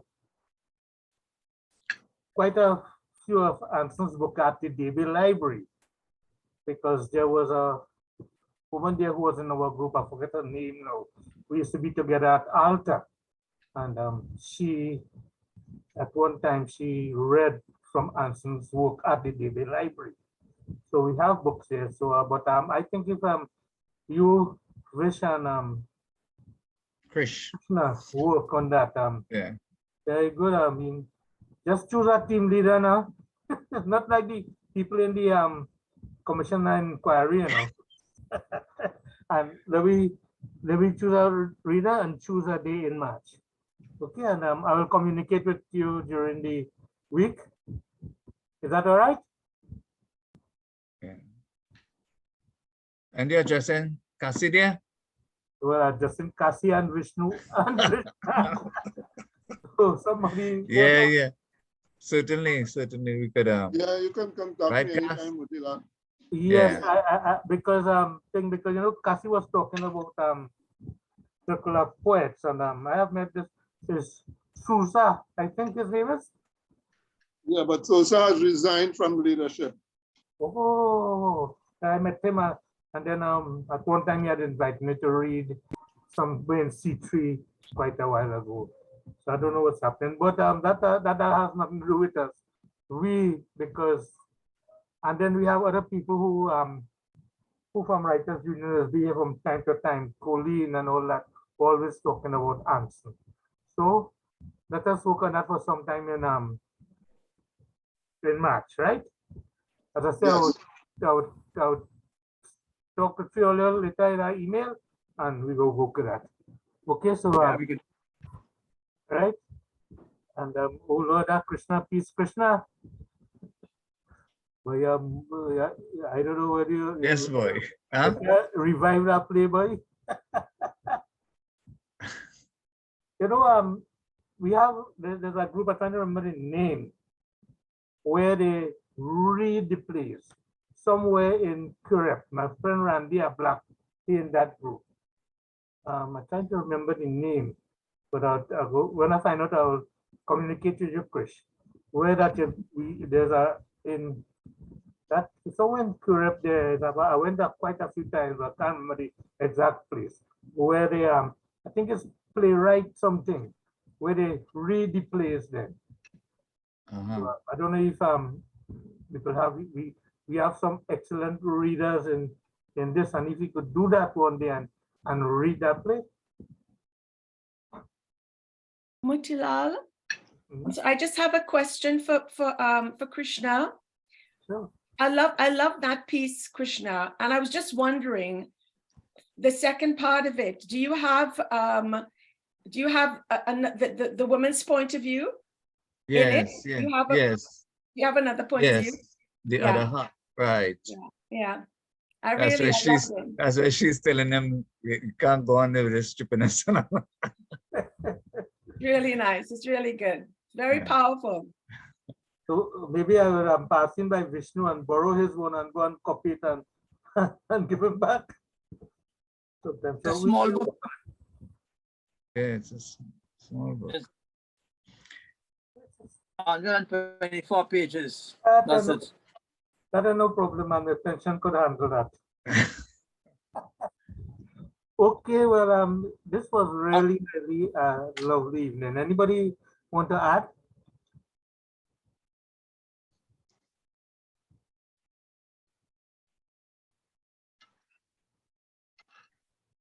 Okay, well, thanks very much. As I say, by Tuesday, I will communicate with Krishna, Vishnu, and Kasi, and we'll go from there. So thanks very much for coming, everybody who here. Anybody want to make any comment? We have Alana here. Alana, you want to say something? I just wanted to say thank you. I had a really great afternoon. I thoroughly enjoyed the stories and the poetry. And thank you, Cynthia, for inviting me. Okay, and I will ask Cynthia to keep on inviting you and looking forward to seeing you Most at our definitely. next meeting. And not only that, looking forward for you to be sharing something with us. Okay, I will definitely look into something for the next time. Okay, thank you very much. Thanks everybody for coming today. And we're just a little bit over time, but Okay. let us thanks for coming, and see you Bye. our next meeting in 2 weeks' time. Take care. We'll let her know Okay, that the take- next time is the 22nd of January. Yes, okay, yes. Well, I would expect Cynthia to invite her and remind her. Thanks very much. Okay, bye-bye, everyone. Okay, Have a nice bye-bye. evening. Bye. It was a great meeting. Thanks. Bye. Well done, Krishna. Love it. All right, thanks, I Cass. ain't say much on it because I talk too much with the day. All right. Yeah, Take man. care. Well Thanks done. everybody. Bye.